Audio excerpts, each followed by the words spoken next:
Just while we're getting that right, can I just double check that both councillors Wood and Clark can hear us? Yes, I can hear you. No, I can't hear a thing, Bradley. Sorry. Thank you.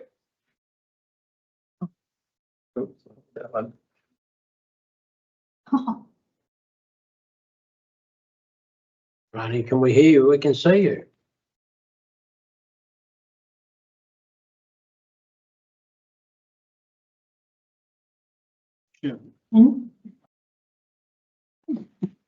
Yeah, sure. Thank you.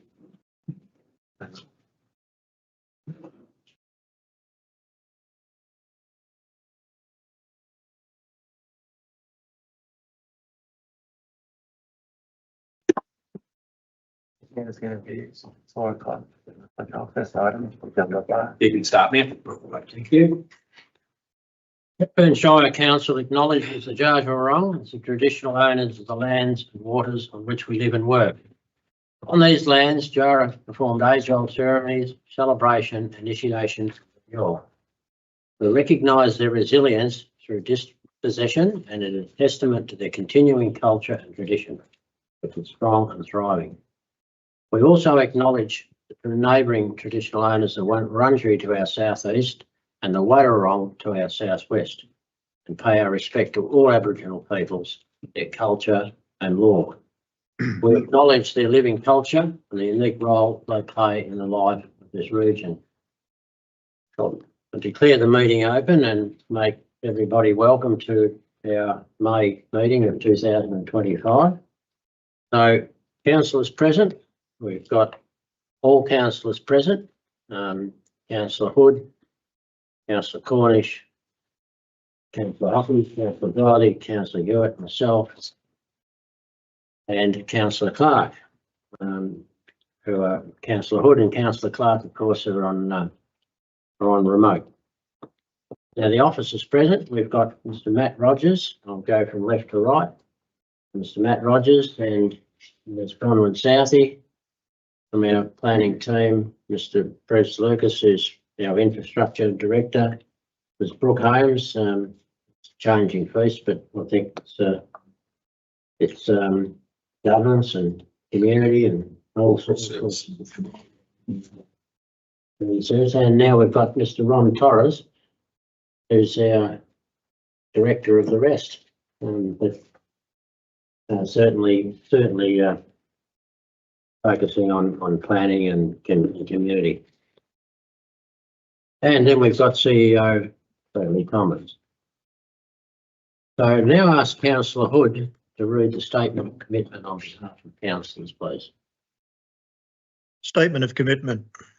We, the councillors of Hepburn Shire, declare that we will undertake on every occasion to carry out our duties in the best interest of the community, and that our conduct shall maintain the standards of the Code of Good Governance, so that we may faithfully represent and uphold the trust placed in this council by the people of Hepburn Shire. Thank you, Councillor Hood. I'll take it there are no apologies because we're all here. Declarations of conflict of interest, councillors, no conflicts. Officers, no conflicts. Right, we now move to item 5, which is a condolence motion. And the motion, this was put forward by Councillor Brian Hood. The motion as proposed is that Council acknowledges with great sadness the sudden and tragic passing of Kathleen and Craig Brown of Trentham, and it extends its deepest sympathy to the Brown family. The Brown family are a much appreciated and loved institution in Trentham, and have been so for many decades and generations. Community service is at their core.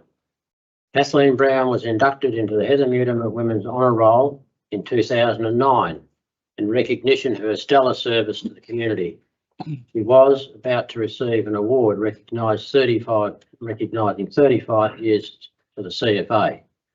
Craig was approaching 40 years service to the CFA. Popular and respected members of the community, they have unexpectedly and shockingly met with tragedy and will be sadly missed. Councillors, I'm looking for a mover. Councillor Hood. A seconder. Councillor Shirley Cornish. Councillor Hood, would you like to say a few words? Thank you, Mayor. Yes, just briefly, as I've written the condolence motion there, the Kathleen and Craig Brown were very much respected members of the Trentham community for a wide range of reasons. They're from a very large family that goes back decades and generations in Trentham, and unfortunately they have met with a very sad demise. A massive attendance was in presence at both services last week, and I commend the motion to councillors. Thank you, Councillor Hood. Councillor Shirley Cornish. Any councillors else wish to say anything? Okay, I'm going to put that to the vote. Those in favour? Those against? Declare that carried unanimously. Okay, thank you. We'll now move on to Confirmation of minutes. oh, there's the confirmation of minutes. Here we are. The confirmations of the minutes of the previous meeting. Councillors, you've all read them. Do we have a mover? Councillor Hewitt. Seconder. Councillor Dryly. All those in favour? Those against? Declare that carried unanimously. All right, so now we'll come to public participation time.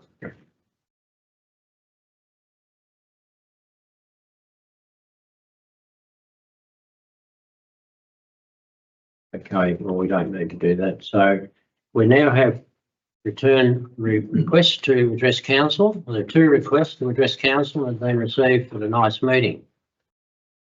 I now invite Ms Margaret Lockwood to speak in relation to the draft budget 2025-26. Thank you, Margaret. You have 3 minutes, Margaret.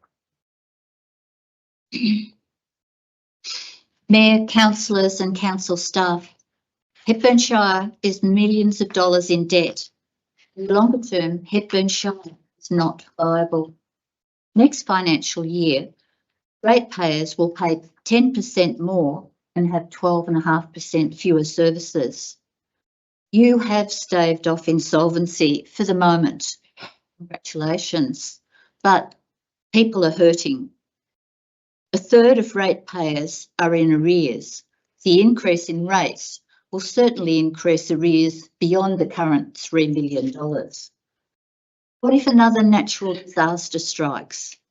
$318,000 is not enough to respond to fires and floods. You're holding on to solvency by the skin of your teeth and hope. We all know that hope is not a method of achieving outcomes. Budgeting is about cutting your coat to suit your cloth. You can choose to reorganise the budget pieces and leave residents with more cloth on their backs. The 5 plans and draft budget have serious contradictions. The priority of your municipal public health and wellbeing plan are to increase active living and mental well-being.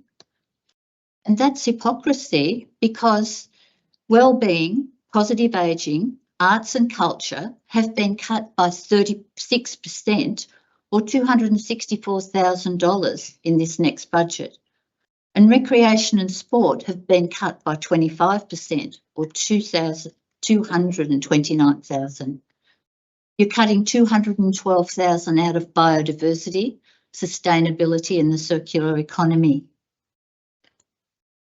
You told me the other night Hepburn Shire couldn't function without volunteers, yet in future volunteers will have merely partnering and advocacy, not direct funding or service delivery. This means my Landcare group will get platitudes instead of practical help. Volunteers will become disillusioned and quit. You flagged no new capital works for years unless grant funded, but your 10-year financial plan shows the reserve grant fund empty until 2028. You won't have any cash to contribute to any grant application for town hall upgrade, costing perhaps 15 or 20 million. So why are you squandering $375,000 this coming financial year, on consultancy planning for a project that you might not get funding for till well after 2028? You are not doing the best you can with our money yet. Take a more rigorous look at this vague draft budget and figure out better ways to spread the burden of our financial difficulties across the short term. Thank you, Margaret. And right now, you should start planning for the fact that Hepburn Shire is not viable in the longer term. Thank you, Ms. Lockwood. I now invite Rebecca Russell to speak in relation to the draft budget 2025-26. Now, Rebecca will actually be virtual, so Just bringing her into the room now, and hopefully we can see her. So, yeah. thank you, Rebecca. Just reminding you, Rebecca, that you have 3 minutes for your address. Thank you. You're muted. You're muted, Rebecca. Can you hear me now? Absolutely. Go ahead. Mayor Henderson, councillors and council staff. I moved to Clunes from Melbourne 15 years ago with my partner and then 2-year-old. I'm an artist and I'm here to address the proposed cuts to arts and culture. After significant careers nationally and internationally, we've enjoyed creating work here in the Hepburn Shire, as well as other regional areas. Events from large-scale theatrical productions to small-scale workshops with children and their adults. We've collaborated with other local artists and are part of a vibrant regional and local arts community. I speak as one artist, but I know that my experience is not unique. The arts bring people together. The arts create connection. The arts provides opportunity for expression when all else fails. The arts quite literally save lives, create better health and a more productive communities. And I repeat, create connection. Communities are not communities, not vibrant, functioning, happy ones anyway, without connection. I'm currently on a regional tour with 2 other Clunes-based artists who are running theatre workshops in schools. We are constantly in contact with local council arts and culture officers from all over the state. Closing the door on this position in the Hepburn Shire, a shire known for its creative communities, is short-sighted and frankly diabolical. Every culture on this planet has the arts as a central element to its history. Without storytelling, we wouldn't even know the history of our planet. When we say we need to go back to basics, how can we suggest that the arts are not part of our basic human needs? Imagine our lives without music, movies, picture on our walls, stories, dancing. I'm not being unrealistic about what council can do in this very difficult time. But I do urge you to consider the huge impact of not having even a small part-time arts and culture position, what impact this will have on the area. How will council take advantage of the partnerships with other potential organisations? How will local artists continue to connect with each other, with their local community, without any point of contact in the council? And I would like you to know that the arts community are not taking this decision lying down.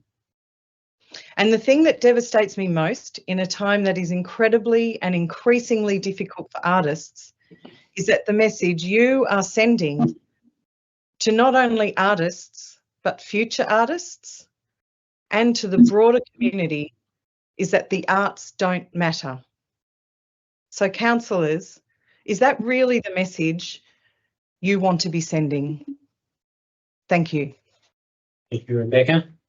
That now completes our addresses to council, and we'll now move on to questions received in accordance with councillors' governance rules. So once again, the 3-minute limit applies, but we've got questions. Some questions are in person and others I'll read, Mayor. Question 1's from Hugh Fitzpatrick. Can you please outline the recent reduction in staffing, the positions made redundant and the impact this will have on services? To be able to achieve the 2.53 million in operational savings, proposed changes to services have been developed, which include an overall reduction of 18 full-time employees, some of which have already been realised through natural attrition. The proposed change to services are outlined in the draft budget 2025-26. The proposed service changes will directly impact staff delivering these services. Consideration of how to best implement the changes and minimise the impact of the FTE reduction has included a focus on vacant positions. Formal consultation with staff must be undertaken before any decision is made. This consultation process has commenced. However, the outcome of this process and any reductions in staffing cannot be finalised until the 2025-26 budget is adopted. Question 2. 2 from N. Vanel. The cash position of council is projected to reduce by a further 1.6 million in the 25-26 financial year. Therefore, a further reduction in spending of the same order would be needed to preserve the Shire's cash balance sheet. Roads and parks and gardens are the largest budget expenditure category, but these have had no significant reduction in spending in the draft 25-26 budget. This appears not to be an equitable share of the burden of correcting the financial position. Councillors in. A more balanced approach would see council scale back on works as well. This question looks to open up to this option so that community is able to take it into account in the Hepburn Together 25-29 consultation. And question being, what specific roads, parks and gardens projects or works would be in the list of the lowest priority projects, which would add up to 10% of council's budget expenses for roads, parks and gardens? So our response is, reducing funding for specific projects will impact council's capital works program and does not have any cost reduction for operational expenditure. Capital investment in roads is also supported by substantial grant funding, including Roads to Recovery funding and a one-off $2 million road safety grant without any matching contribution required. Reducing operational expenditure in roads and parks and gardens would require a reduction in maintenance service standards and is not able to be attributed to a specific project. It should also be noted that council's unrestricted cash position is forecast to improve as a result of the draft budget.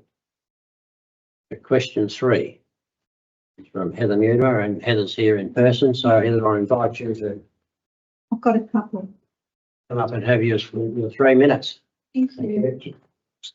My first question tonight, Mr. Mayor, relates to the rural strategy, which is sort of part of the main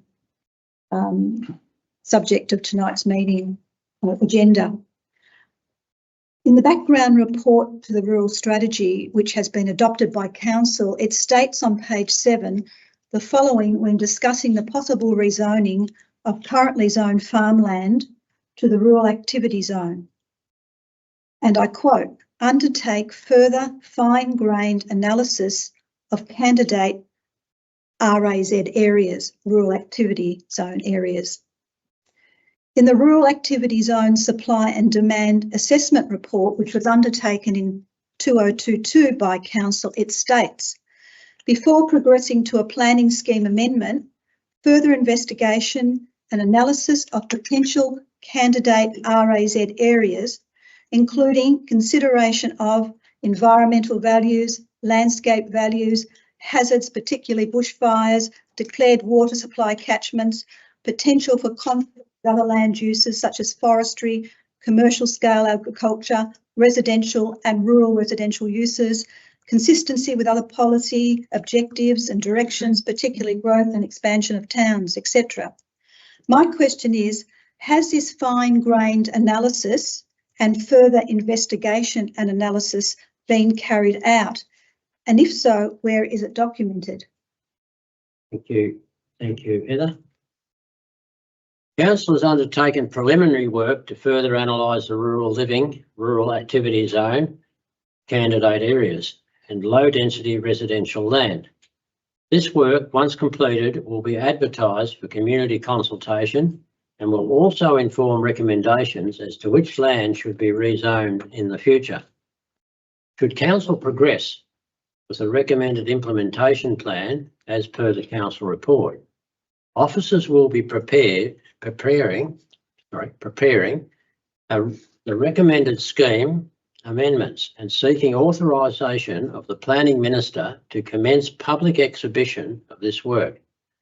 As part of the preparation and exhibition of these amendments, further fine-grained analysis will be undertaken to inform the final recommendations. So we now have question 4. Thank you. Councillors, at the last council meeting, you'll be aware I asked a couple of questions relating to this property here at 24 Winston Street and the Town Hall Hub project. After that meeting, I followed up with some further supplementary questions to the CEO. To date, I have not received answers to these questions, but I do acknowledge that the CEO did suggest a meeting with himself and Councillor Hewitt as the chair of the PAG committee, which is a project advisory group for the Hub project, rather than answering my questions in writing, I guess. I declined this offer because I genuinely did not see a point to a meeting, and also I did not see the relevance to the PAG group. And also I thought they were pretty straightforward questions in regard to expenditure.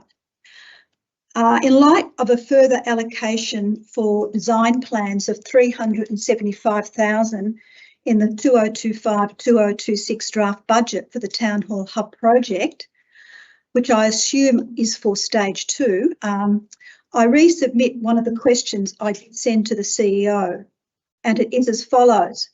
Could you please confirm what the total expenditure for the Town Hall Hub project stage 1 has been from commencement up until now? What is the projected total expenditure for stage 1 from today until the completion of stage 1? Thank you. The project is being planned and delivered in 3 stages, including stage 1, feasibility and schematic design. Stage 2, detailed design. Stage 3, construction administration. The project is guided by a community-based project advisory group. The progression of stage 1 was unanimously endorsed by Council at the 16th of September meeting 2024. The total expenditure so far for stage 1 is $162,927.95, with remaining costs estimated to be $110,000 for the completion of stage 1. This includes costs over 2 financial years and includes the cost of probity advisor during the procurement process. The estimated remaining costs also allow for project management to the end of August 2025, when we anticipate presenting the concept design to Council for consideration, and it will mark the conclusion of stage 1. At that time, Council will also determine if stage 2, detailed design for the project, is to proceed. So thank you. Thank you. I'll go back and check that. Question 5. Jennifer Tozzi, given the tight economic circumstances with both state and federal funding, along with the reality that the 25-26 budget and beyond has identified there's no capacity to contribute to the construction of new assets, Why is 345,000 being prioritised to fund a business case for the Daylesford Town Hall refurbishment over the provision of other services that would more directly benefit the community?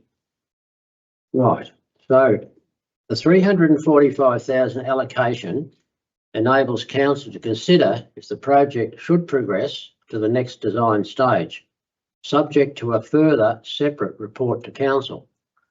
The funding is provided from a financial reserve specifically designed for this project. It is not able to be allocated to other projects or other services. As a result, if the funding is not allocated in the budget, or if the council subsequently determines not to proceed to stage 2, the funds will continue to be held in a financial reserve for future consideration of this project, not able to be allocated for other works and services. Allocation of funds to complete design is 1 year. In 1 year is consistent with good project planning. Has been utilised for past projects such as the mechanics at Trentham, drying bearing at Creswick, and is consistent with other current projects such as the pavilion at Glen Lyon and the Clune Sports Ground master planning. So we now have question 6. 25-26 Budget and Essential Services Commission comments identify the council must undertake more work to ensure the long-term viability of the Shire for the benefit of the community and the financial reality it faces being a Shire of only 8,000 ratepayers. Will council undertake to meet with local MPs and the State Minister for Local Government within the next 12 months to address the issue and more specifically to explore the possibility of the Shire being split up to merge with other councils, and if not, why not? Council has close working relationships with our local state MPs and meets with these members regularly to advocate for the Shire. Council has also met with the Minister for Local Government, specifically to discuss financial sustainability of the Hepburn Shire Council. Council will continue to meet regularly with state MPs, along with advocating for a sector-wide approach to address the root cause of financial sustainability. Council is not determined to specifically discuss the Shire being split up or merged with other councils. So question 7. From Faye McGee, I note the extensive work done for item 8.1 adoption of the future Hepburn settlement strategy overview and implementation plan. Since last Thursday, I've not had much time to wade through the significant detail presented in the motion nor the attachment, at the same time trying to come to terms with the draft budget before June. Council officers and councillors indicate a likely time at which this next phase will bring consultation to our communities and what form this might take. Manager of Strategic Planning has provided below response directly to you. We are putting the recommendation to Council tonight to endorse us commencing the first stages of implementation plan, which we are recommended to kick off with the implementation of the rural strategy. Settlement strategy paired with character and environmental considerations across 5 townships. Yes, Trentham is included. Should Council approve the implementation plan, officers would then commence to seek authorisation from the Minister, which includes preparing all of the scheme amendment to work to implement this. We are required to undertake a formal exhibition of this work, but will not know the dates until the Minister comes back to us, likely later this year. We have also have an outstanding council resolution to further consult on potential other sites identified in the structure plans for future residential, industrial, etc. That was considered in the southwest of Trentham. We would look at consulting August, September on this. I hope this clarifies things. Do not hesitate to come back to us with further questions if anything is unclear, as we appreciate it's a big process. Thank you. That completes our questions. We now move on to officer reports. Officer reports, the adoption of the future Hepburn settlement strategy overview and implementation plan. That's to the Director of Development Community, and I've got Councillor Hewitt to introduce this. Thank you, Mayor. September 2024 marked a significant milestone in Hepburn Shires once in a generation strategic land use planning program known as Future Hepburn. Council adopted a rural strategy and a town structure plans for Clunes, Creswick, Dalesford, Hepburn Springs, Glenlyon and Trentham, which followed extensive community and stakeholder engagement, including 5 township community panels. At the time, this was done to set a solid foundation for the next phase of Future Hepburn. At the time, it was acknowledged that there was a great deal of work to be done to implement what was in those strategies. The next phase will require further community and stakeholder consultation, further council decisions at key stages, and approval from the Minister of Planning and support from an independent planning panel. And an important requirement for this next phase is a council adopted implementation plan. This is a requirement of the Minister's Department of Transport and Planning, and it needs to contain specific information as required by the department. The motion at the time indicated that the council officers had to come back by March with the implementation plan. At the March meeting, an extension was granted, and councillors, this is what you've got tonight, an implementation plan with a recommendation from the officers about which to accept it. Right, councillors, you have a resolution before you.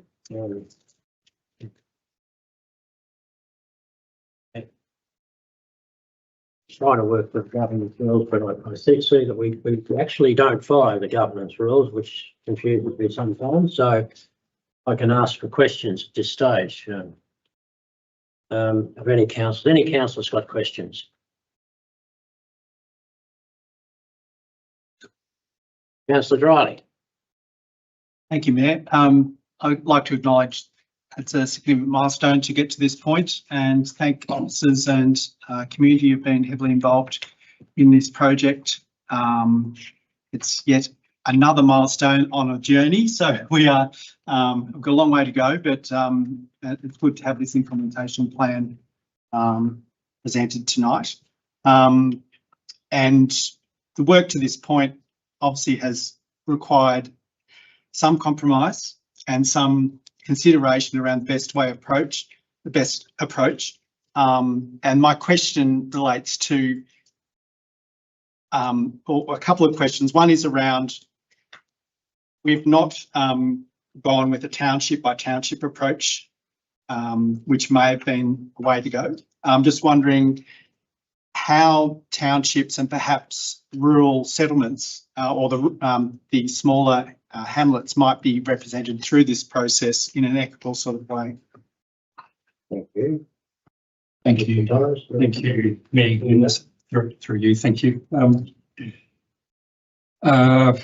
Yes, a legitimate approach, councillor, could be a township by township approach, but that doesn't implement protection across the entire Shire for a very long time, because you're going by one location at a time.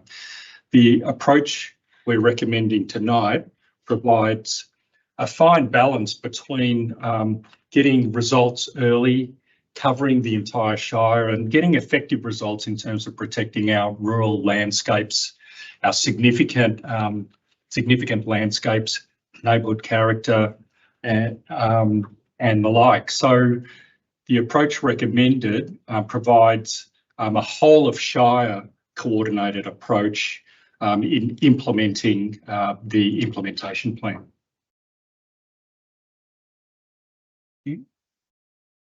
Councillor Hewitt. Yes, thank you, Mr. Torres.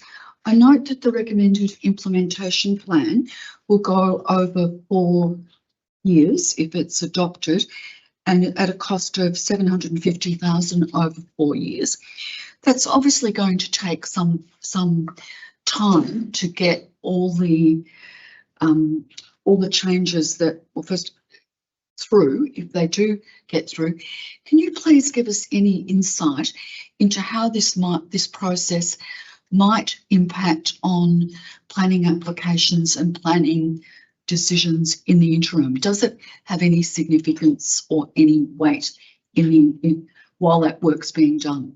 Yeah, thank you, Councillor. The September 3, 2024 resolution of Council adopting our future Hepburn package immediately started the influence of our strategic planning on development decisions, on planning applications, because it was a process that involved extensive community consultation, including township community panels, extensive analytical work, and a final resolution of council. In the eyes of the planning framework, that is an adopted policy of council, and it immediately influenced our statutory planning office in terms of how they assess applications, how they have discussions with landowners and developers, and how they recommend decisions to this council. So there's that influence as we speak today. What we're proposing with this implementation plan over this 4-year journey is to actually codify our strategies now, make them planning law, so to speak. It's not going to take until the 4th year for this to happen. So the prioritisation approach we are recommending in this report is a 2-phase approach whereby we will receive, subject to ministerial approval, we will receive results in the year, I've written it down, in the financial year 26 to 27. So that will bring to this council rural protections, significant landscape protections, character protections. That's the first phase. Then we start preparing another package of planning scheme amendments, and by the 28-29 financial year, we will have completed the full package of protections and strategic implementation. Thank you. Further questions, councillor? Councillor Clark is online here. Yeah, I do know, but I took it to his hand. Yeah. Councillor Clark, I'll give you a go before Councillor Dry. I'm sorry, I'm having difficulty seeing your hand, but never mind. That's all right. No worries. Thank you, Mayor. Thank you, Mr. Torres. Look, first of all, I just want to compliment, excuse me, you and your team on the engagement process to get where we are at the moment. Having been involved in scheme amendments in the past, certainly there's been a lot of really good work done so far. I just want to confirm with you as you move forward, before the amendments go final up to the Minister, there is a significant amount of community consultation that's required as a part of that process. I can confirm that, councillor, yes. Great, thank you. Councillor Dry. My question relates to how we're going about in terms of while we're protecting agricultural land and building on our housing priorities in townships. Have we considered both biodiversity, environment and equitable sort of housing options through this implementation? Thank you, councillor. Planning just doesn't stop in this process. We do actually have many controls in our planning scheme today that seek to protect biodiversity, that seek to implement sustainable outcomes and protect our landscape. So this work will really supplement that, reinforce the current controls, and really bring to the Shire unique provisions that protect all those elements. So the rural strategy is not just about protecting farmland. It's in effect, it's trying to direct housing into locations where into locations such as our townships, which can accommodate the extra population and housing by utilising existing infrastructure. And by doing so, we are protecting the surrounding Shire environment. So that's just one example of the outcomes of implementing the rural strategy first. There's a question. And just in supplementary to that is the question of the types of housing and rather than just encouraging wholesale development, how are we actually being nuanced in the way that we actually provide the right types of housing for people that's affordable and accessible, etc., sustainable? Sure. So the package of Future Hepburn is looking at the population increases in our townships and making sure that each township can accommodate the anticipated future population. And in a number of cases, it's doing that by proposed boundary expansions in our townships. And one of the principles behind those boundary adjustments is to create diversity of lot sizes as a starting point, rather than just having a generic large set of lots in a subdivision. We are trying to introduce diversity through that way, and through a number of other controls such as character controls and design controls, we are looking at influencing the final outcome of the housing that's provided by developers.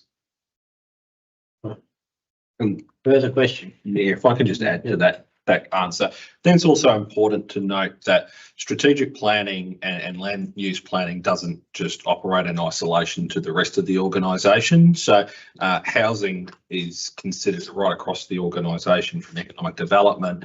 Council obviously has a position around its adopted affordable housing strategy as well. So I think it's fair to say when we consider housing, the types of properties, affordability and sustainability, absolutely. And the paper you've got before you tonight is around the strategic and the land use planning, but housing and how we offer that and how we work with other entities works across the organisation. So should be considered in that response as well. Councillor? And my last question is, can we actually afford to do this? It's an ambitious implementation plan, and how can we be confident that we will actually do what we say we're going to do in this document? I might take that one, Councillor, and say, obviously there's been a number of briefings and working through this with councillors, but the funds are provided for both in the 25-26 budget, but also the long-term financial plan. And I think you can take real credit out of our delivery of Future Hepburn in terms of to be in a position last September to put 5 structure plans and a rural strategy in front of council proved and shows that this organisation is able to deliver significant strategic planning projects. And so with that and the team that we've got in front of us with a clear implementation plan to be adopted tonight, and that council has funded it and included strategic planning as a key priority in the draft council plan, you can be assured that council officers will be working as hard to deliver this as possible. Thank you, Councillor. Just a final question, probably following on from that.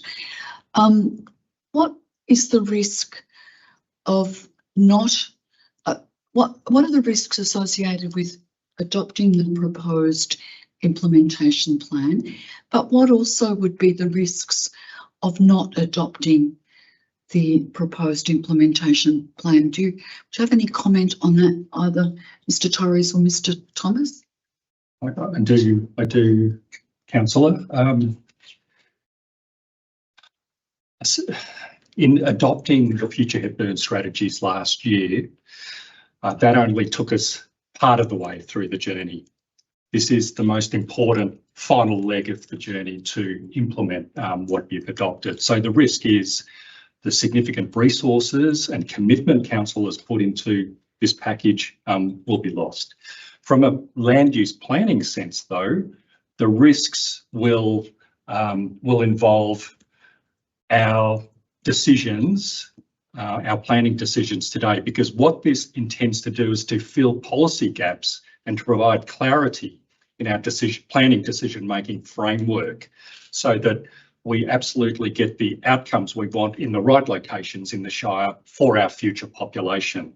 And the risk is if we don't do that, our gaps will remain. Councillor Hood. Councillor Hood. Yes, thank you. A follow-up question for Mr. Torres along the same lines of the current conversation. My understanding is the $750,000 budget spread over the next 4 years is the necessary cost of engaging the various external consultants and experts to assist with all of this process. It does not include officer time.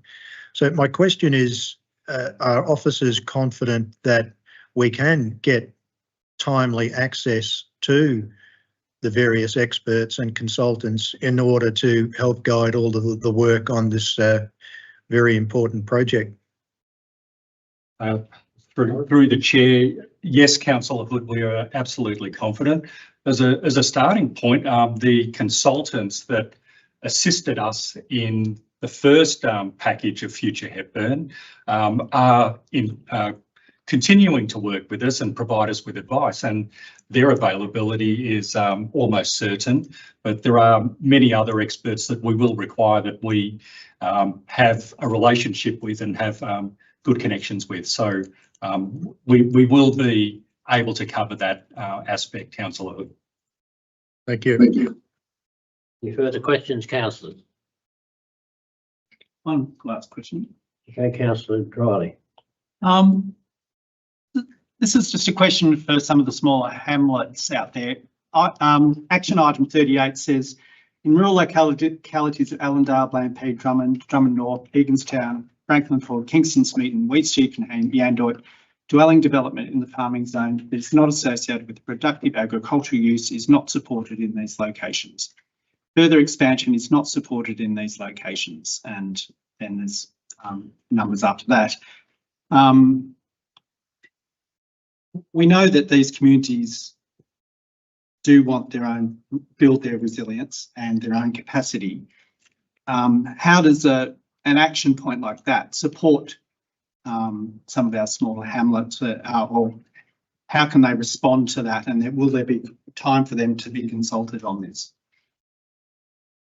So, Councillor, the implementation plan, which is an attachment to this report, does not introduce any new information. This collates all the sort of strategies and visions in what you adopted in September. So that is an excerpt from our rural strategy, Councillor Dryling, and that's been adopted by Council.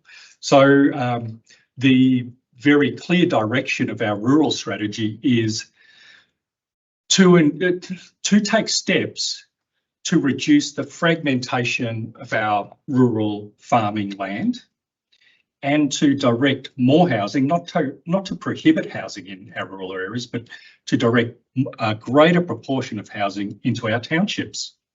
And to achieve that, there are a number of measures, including that, looking at not expanding our small settlements and hamlets. That's part of the strategy. Councillors, any further questions? Councillor Cornish. My question is mainly around advocacy and the role that we would play to advocate. I mean, this is a very big piece of work, and I think I can see it would open council up to many areas, infrastructure, roads. What are the advocacy opportunities? I don't want to put you on the spot with that. I know there's many, but do we have an opportunity to apply for grants through advocacy? We're opening ourselves up now to tidying up our planning scheme to provide more direction. Surely that would be seen favourably, especially to the state government, and a planning scheme amendment may trigger us to be able to apply possibly for grants and to advocate. Absolutely, and through the chair, we're quite explicit in the officer's report that we will advocate for funding support from government to support the implementation of this. Should this implementation plan be adopted tonight, that is an excellent platform for advocacy because we have a council endorsed document, a strategy on how to implement our strategic land use work, and that gives us a lot more sort of credibility in the eyes of government when we advocate for that. If you're asking about advocacy around other sort of projects and land use measures, the implementation plan is awash with many of those items. So, yeah. So it would give us an opportunity to apply for grants. Absolutely. And by the way, we're already applying for grants even prior to this resolution. So those discussions are well underway. Anyone else? Any other councillors? All right. Then no other councillors. I'm going to put that motion. No, I'm going to ask for a motion. So I'm happy to move. I'm happy to move the officer's recommendation. thank you, councillor. Can we? We need a seconder. Yeah, but can you put it on the screen, or do you want me to read it out? On that? Don't need to be taken as written. I think the council's all got the You've all got agenda a in copy front of of them. And don't have that on for this. Okay. Okay, so we got a seconder. Councillor Cornish. Councillor Ewart. Yes, thank you, Mayor, and thank you, officers, for what I consider to be a well put together report and implementation plan. Councillors, I'd urge you to support this. It is the culmination of several years' work. I take note of Mr. Torres's point that if this isn't proceeded with, then that work, it's halfway there and that work is not completed, and that will be a waste of or a limitation on that hard work that our strategic planning team have done and all the community consultation. And I am conscious that there's a history in this Shire of work being done and not being finalised. So I would not want to be one of the councillors responsible for the same thing happening again. And just to add that in my discussions with residents, particularly those in some in the east of the Shire and in our smaller settlements, there's often concern about some of the planning decisions that have been made in the past and the impact on them and their lives. So I'm very hopeful that with stronger measures that have been well thought out, consulted with and approved, that we will see less of that happening in the future. So that's why I'm happy to support this recommendation for the implementation plan. Councillor Cornish. Yes, look, I'm very happy it does open up council staff to advocacy opportunities. It's very important now that we have some clear direction on development as well. So development will be, as I see, concentrated to main township areas. So that gives clarity and direction for future development. So if people come to council and they want to look at buying a block of land or a dwelling or maybe subdivide, there will be a reference document there that can tell them whether they can or cannot do that, because there is a little bit of confusion at the moment and we need to tighten this planning scheme up. Now, these township plans, I think, are excellent. They can always be added to if needed, as things change down the track, that we can do more work. And I think very important that it is used as a reference document as soon as we can, just to provide that certainty. So I'm very much supportive of this and all the work the officers did. So thank you. Thank you, Councillor Cornish. Any other councillor wish to speak? Councillor Hood. Yeah, thank you, Mayor. Councillors, I readily support this motion. As we've heard and as we know from all the work we've done over the last couple of years, this is critically important work for the Shire. I applaud the direction that's been taken to stage the work and to do it by various themes rather than a geographic sequential approach across the Shire. And I certainly would encourage management on point 4 of the motion to continue to seek any grant funding that may assist us in this ambitious but important process. Thank you, Councillor Hood. Any other councillor? Councillor Dryling. Yes, look, I too would like to support this motion and the incredible diversity of implementation action points in this plan, noting that, you know, some are a bit longer in the down the track than I would probably like, but there are significant environmental sort of actions in there that are both short and medium term, and sustainable development sort of items as well. And seeing our integrated transport strategy referenced as an ongoing action, I think is commendable, and it gives us so much more a much stronger direction as a shire in terms of the future for and strength in our planning decisions, and what actions are needed to be taken given the work that's been done to this point. But acknowledging that there's significant amount of resourcing and thought that needs to go into the next phases, and the continuing need to consult with our community around the nuanced approach to the implementation of these specific things. Councillors, anyone else? If not, I'm going to put the motion. Those in favour? Those in favour? Those against? Oh, sorry, I'm in favour. So that's unanimous decision, and so that puts that long bit of work to do. So the next one is the 8.2 instrument of appointment to authorise office, Planning and Environment Act 1987. That's the Director of Performance and Transformation. Now, let me just say that I've been reminded about questions. Now, our governance rules, I've noticed that for many years we haven't been applying with those. In fact, questions usually by the governance rules come after there's a motion on the floor. Hence my reading of the governance rules recently, and I've discovered that the questions don't actually come until there's a motion on the floor. However, tradition's had it, and I think we need to be looking at those governance rules. I believe I'm correct, Smith? During them later on. So there is an option to look at our governance rules to make sure that we actually do what they say, but I don't believe there's been a problem with asking the questions and then putting it, but that's not what the governance rules actually say. So perhaps they need amendment later on when we look at it. So 8.2 is the instrument of appointment to authorise officers under the Planning and Environment Act 1987, and it's the Director of Performance and Transformation.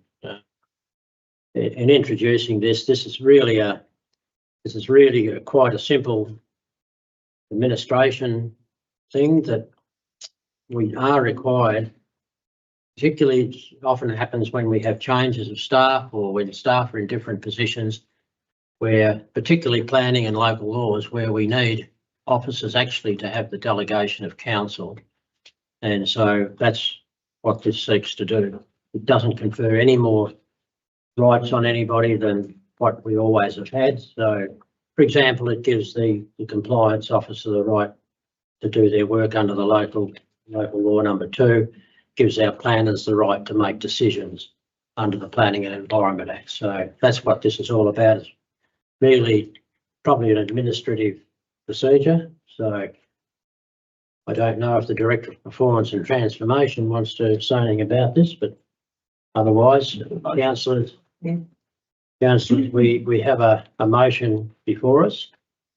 Unless anyone has any questions about that, I'm happy to do that. All right, I'm seeking a motion, councillors. Those who want to move a motion. Councillor Cornish wants to move it. Seconder. Councillor Hockey. All right, Councillor Cornish, do you wish to speak? Don't need to speak to this one. Councillor Hockey. No. Any other councillor? No. All right, I'll put it. Those in favour? Those against? I'll declare that carried unanimously. Now move to item 8.3, which is the records of councillor attendance. Once again, the Director of Performance and Transformation. So what this really is again, a matter of course, we're just recording the attendances of councillors. Councillors, are there any questions about this particular one? All the committees and so on that we've attended and council meetings and so on. Quite a long list of them. But if there's none, I'll put a motion that we accept that. Yep, Councillor Clark, thank happy to you. put that forward. Yep. Seconder? Councillor Hockey. Councillor Clark, do you wish to speak? No. Councillor Hockey? No, thank you. All right. Any other councillor? No, I'll therefore put it. Those in favour? Unanimous decision. There it carried.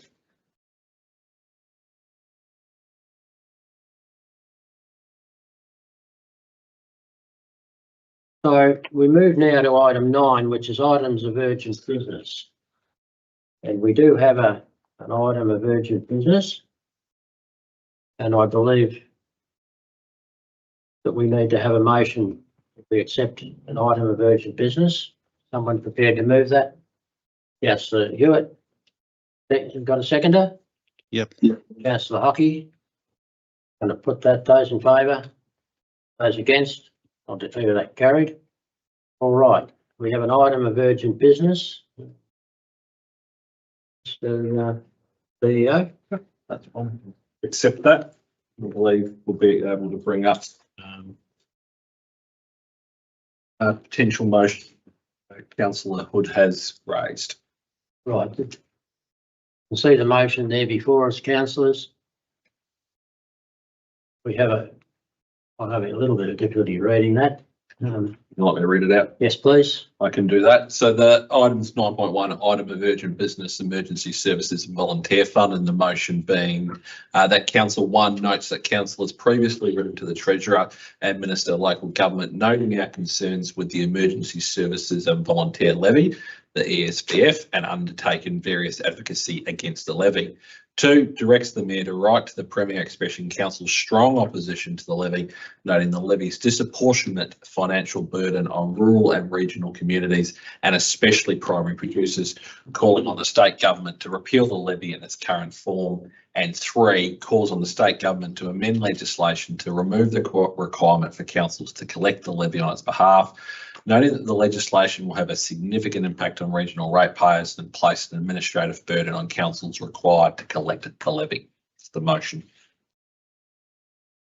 I'm looking for a motion, Councillor Hood. Yes, I'd like to move the motion that the Chief Executive has just read out. Thank you. We've got a seconder. Councillor Hockey. Yep. Councillor Hood. Thank you. I believe that the wording of the motion makes Council's position, if we agree with it, explicitly clear. And I would emphasise that the major concern is the levy's disproportionate financial burden on rural and regional communities, and especially primary producers. And I note that 1 in 10 of Hepburn Shire Council's rateable properties is a farm, a primary producer. That's the main concern. A secondary concern is the administrative burden that this places on council and the reputational perceptions as well. Councillors, I believe that the opposition to the levy is clearly spelt out in this motion, and I seek your support of the motion. Councillor Hockey. Yes, I would just like to note the general distress in the farming community about this changes to the levy, and particularly at this moment when they're folk are dealing with the dry conditions. Any other councillor? Any other councillor? Councillor Hewitt. Certainly, Mayor. I'm happy to support this motion and note that it's a continuation of the advocacy work that Council's already undertaken in this area, with Council's already written to the Treasurer expressing our concern and detailing the impact on farmers in the Hepburn Shire area. We did that before the legislation was passed. Several councillors, Councillor Hood, Councillor Henderson and myself have spoken with our local member and also with the Minister of Local Government about this. And Councillor Drylee has, as our MAV representative, worked with the MAV to push the MAV or publicise the MAV's opposition. So it's very consistent with the work that Council's already undertaken. And it's also really important because, as Councillor Hood and Councillor Hockey have pointed out, it is a disproportionate burden on our farmers in what is a very difficult time for them at the moment. Any other councillor wish to speak? Councillor Drylee.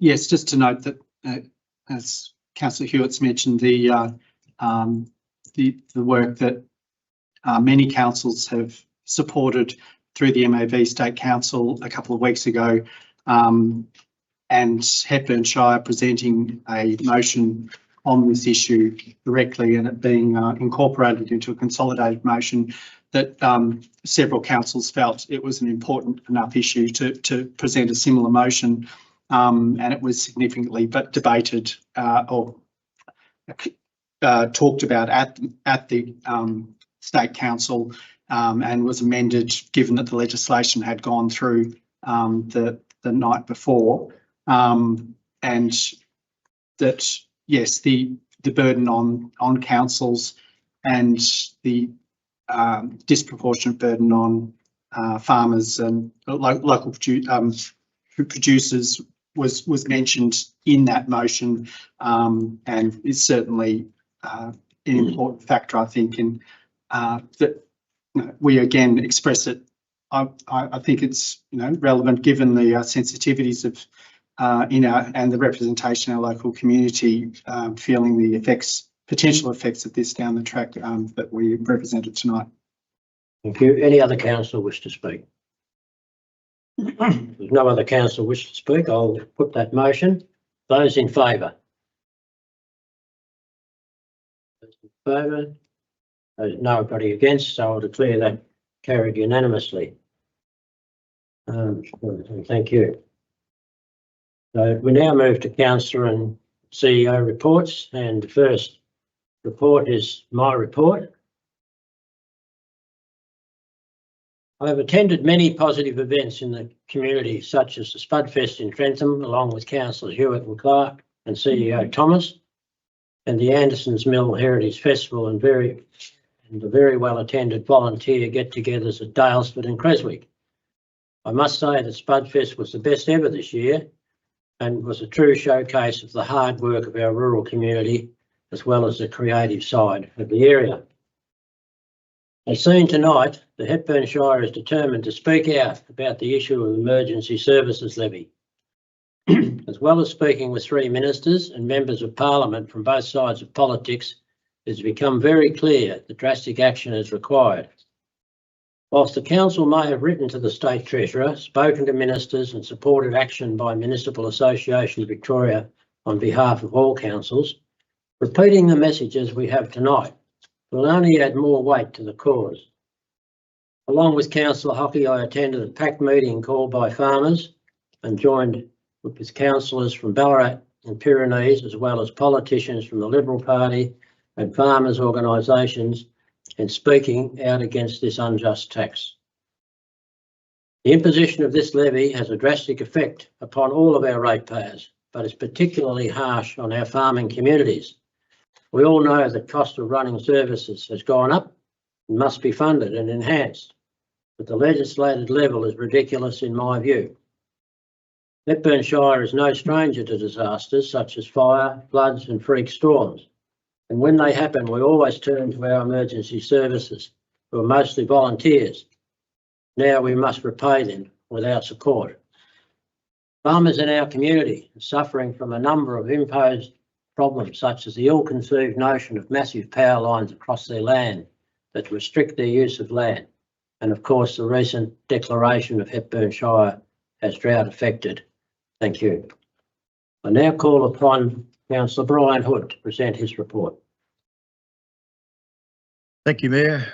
Councillors, it'll be of no surprise that since the release of the draft budget and draft plan on the 13th of May, much of my time has been consumed by speaking to residents and ratepayers, but mostly to listening to them.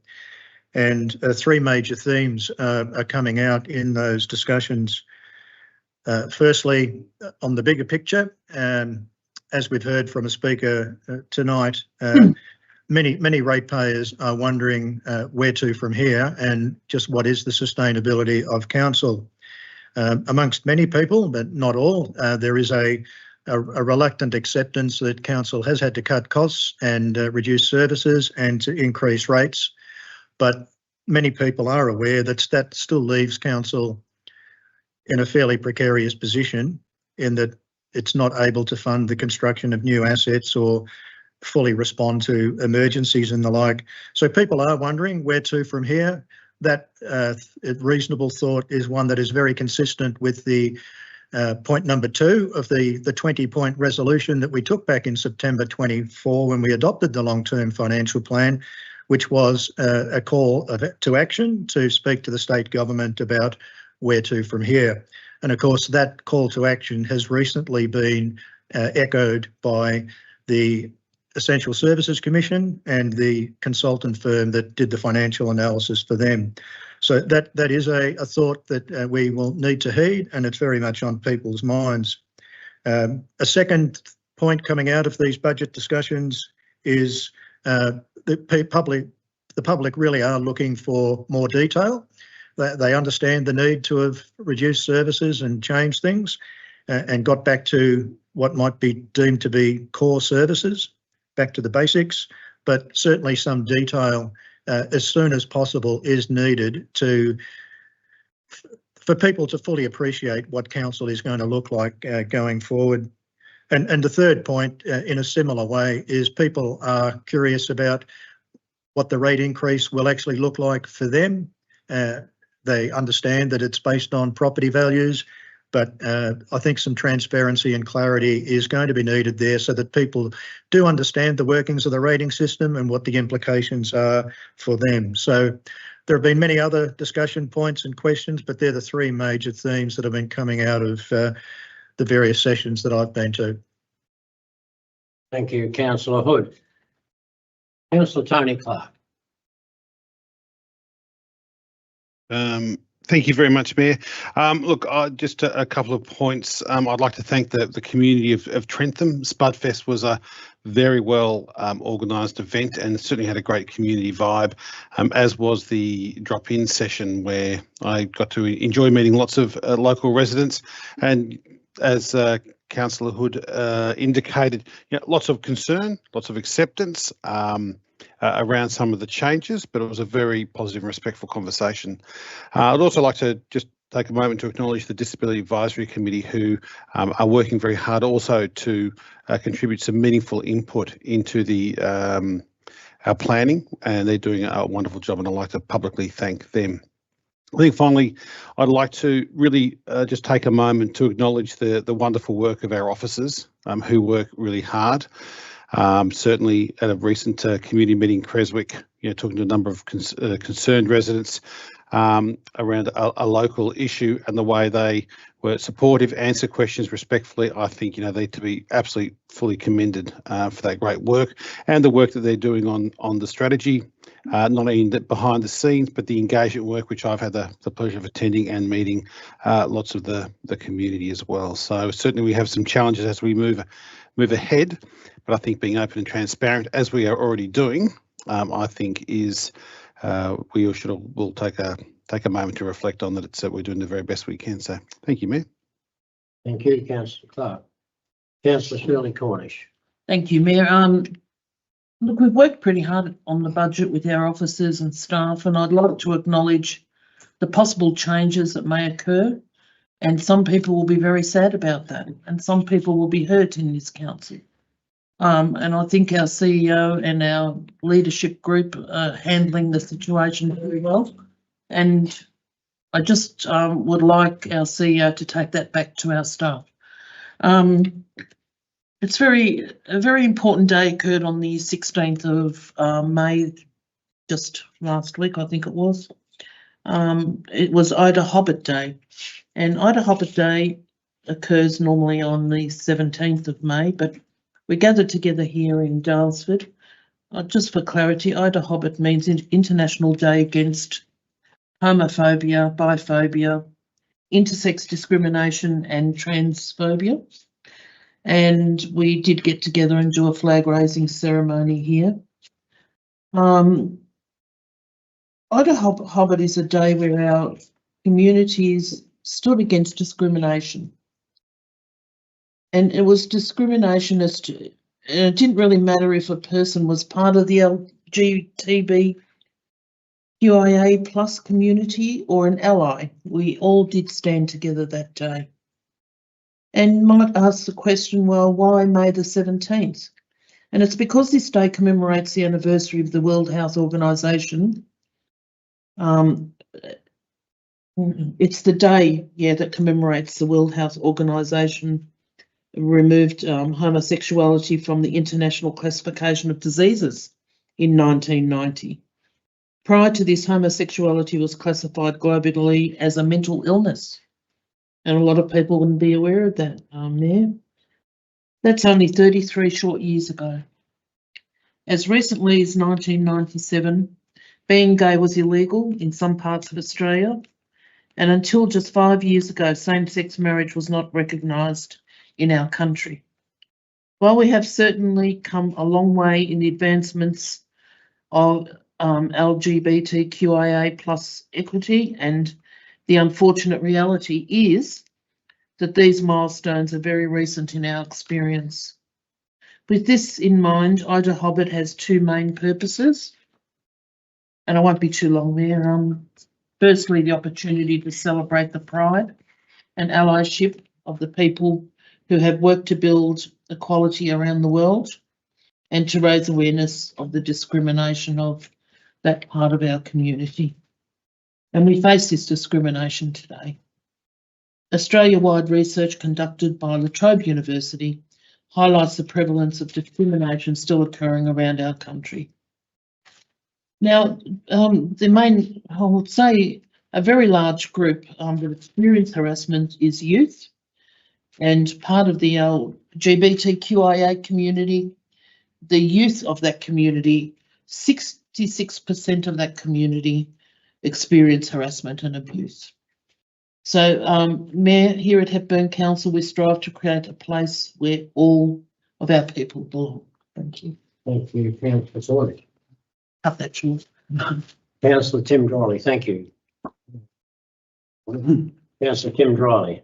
Thank you, Mayor. I will table my full report, but also thank Councillor Cornish for her comments, particularly around Ida Hobbit Day and the importance of that, but also to acknowledge Reconciliation Week and our First Nations Djarawurrung people here locally, and pay my respects to elders past, present, and for people to get along to the film event that's on this Thursday night at Radius Art. It's an opportunity to be part of that week, and that it's an important. Looking forward to the launch of our Reconciliation Action Plan, which is imminent as well.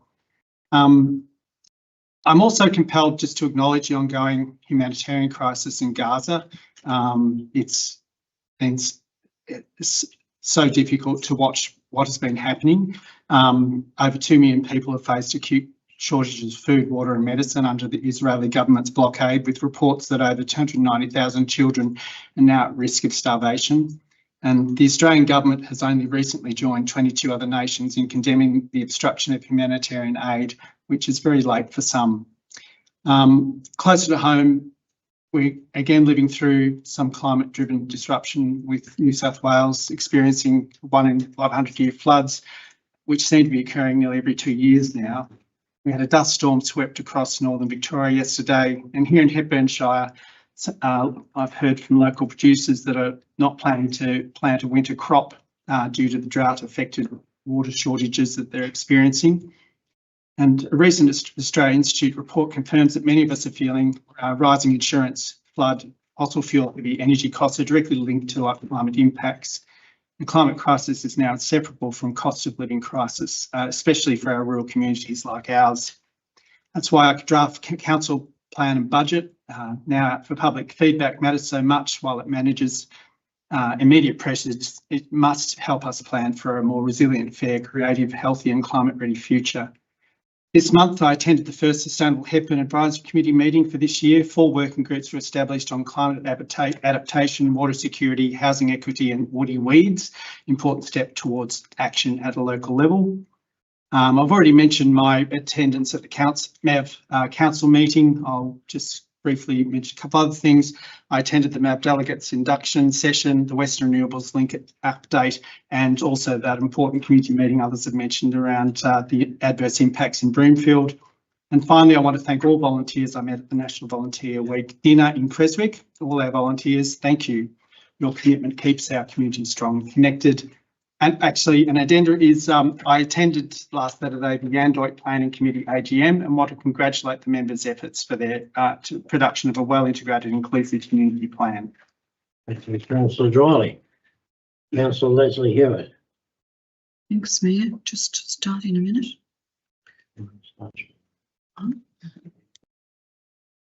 Okay, councillors, like me, I've been to many of the events that that others have been to and had similar experiences there. I want to mention one in particular that others haven't, the reopening of the Good Grub Club in Raglan Street in Daylesford, which provides food and groceries and food and a meal to members of the community who need that. And really pleased to see that organisation being housed, certainly in the short term, in a council building. It highlights to me the way that, as we know, we're going to have increasing service cuts, that the council can work with the community to continue to provide services. Also like to mention that last night was the final meeting of the Daylesford Community Facilities Project Advisory Group, and as you've heard today, that report from that group will be coming to council probably about August. I'd like to thank those project group members very much for their dedication and commitment to the process and to the council officers who led that. As it's been made very clear, and I think there is some confusion in the community, the resolution was to complete stage 1. That's what this will be. It will be a council decision what happens from that. There's been no decision, and in the budget, if people read it, there's an amount that's been set aside, but from the reserve, and that will may or may not be spent depending on subsequent council decisions. And that leads me to an anecdote, and it is particularly relevant to the work councils that we've been doing, talking with members of the community about the 5 plans that they have to look at. And my message from my anecdote, I was in Melbourne, walked 6 kilometres with a grandson in a pram and the dog. After 6 kilometres, I didn't feel like walking another 6 back. So I Googled, can you take a dog on Melbourne trams? And the answer from AI was, yes, you can, provided they're on a lead with a muzzle. So I hopped on the tram and got several stops down to be greeted by a transport inspector who said, "Madam, you're not allowed to have the dog on the tram." I showed him where I'd looked it up with the AI summary, and he said, "Well, that's all very well, but it's not correct. You need to go to the public transport website," to which I did, and the man was right, which is good to know our inspectors. But my message to all of the community in relation to the 5 plans we've got out here is, please go to the source, read it yourself and understand it. I'm certainly aware that there's a lot of misinformation out in the community about what's in our financial plan, what's in our budget and what's in and so I hope that my example will encourage people to go to the source and read it and understand it themselves. Councillor Pat Hockey. Thank you, Mr Mayor. I'd just like to table my report as it appears in the agenda, but just to, as I conclude in my report, just to note the extraordinary dry conditions in the Shire. It's actually worse in the east of the Shire, but because it's cooler and more elevated, it's hidden there, but it's less than 50% of the annual average has been recorded in the eastern parts of the Shire. So if that continues, that is, well, in the southwest of the state they're talking about, they're using the word catastrophe. So if that continues, we'll be looking at the same conditions. So let's hope there's a turnaround very soon. So less than 50% of the annual average, you have to understand that is extraordinary. Thank you, Councillor Hockey. That concludes our council reports. Now we move to Chief Executive Officer's report. Mr. Thomas. A motion there for you. Oh, yeah. Oh, sorry. Sorry. A motion there that we receive and note the Mayor's input. Councillor Hewitt, seconded Councillor Cornish. Those in favour? Those against? Declare that carried unanimously. Now we move to the CEO's report. Thank you, Mayor. Also take my report as tabled and read. There's 3 items I'd like to touch on, and one, the 2 of them are particularly, they're all been touched on tonight. Just picking up in terms of the drought, and I suppose Hepburn Shire being declared as a drought component. I think this is really, it's a terrible situation for us to be in, but I think also a good reminder of some of the power of advocacy. And I know we talk about advocacy and council's role a lot, and a lot of people wouldn't understand or appreciate how beneficial it can be, but I can assure the community and councillors, there was a number of meetings that I and others attended in the lead up with Agricultural Victoria to put some pressure on to ensure when they were reconsidering items that Hepburn Shire was part of that. And it just, I think, goes to show the power of advocacy and partnerships can have a real positive impact as well.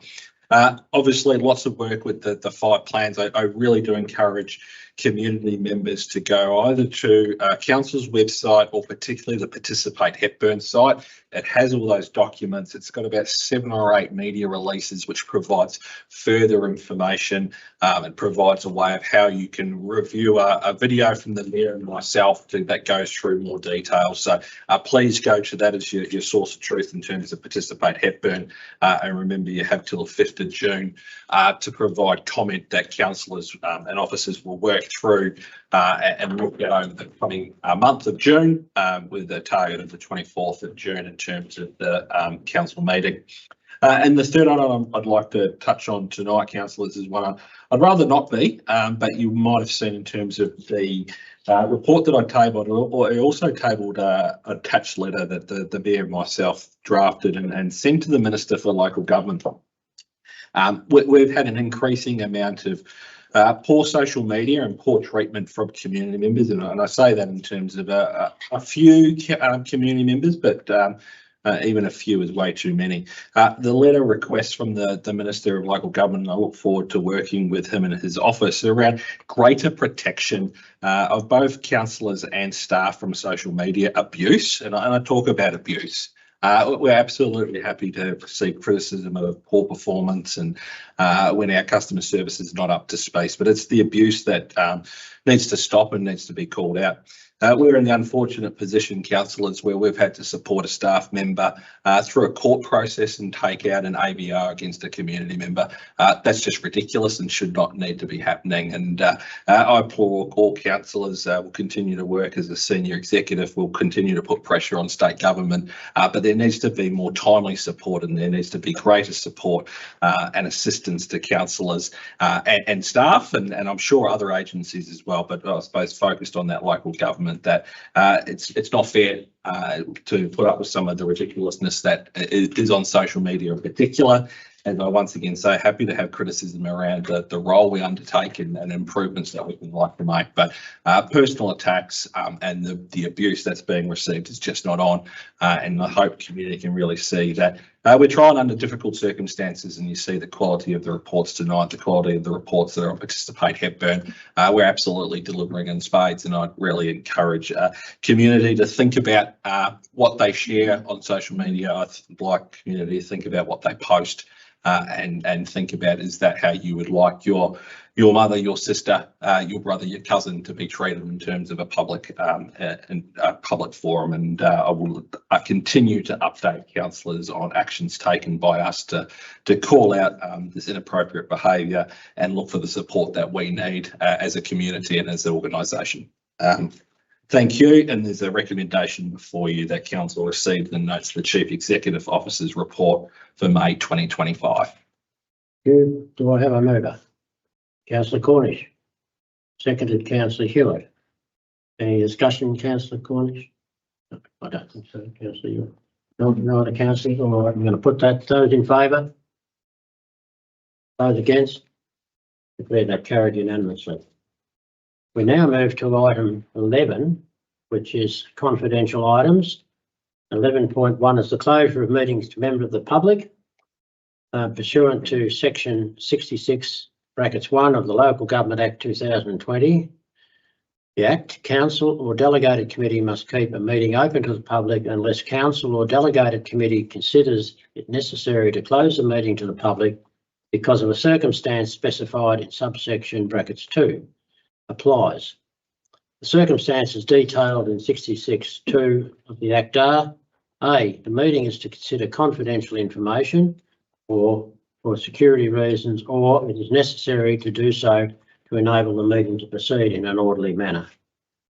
I've got a recommendation, councillors, that in accordance with section 66(1), 6 and 66(2) of the Local Government Act 2020, the meeting to be closed to members of the public for consideration of the following items.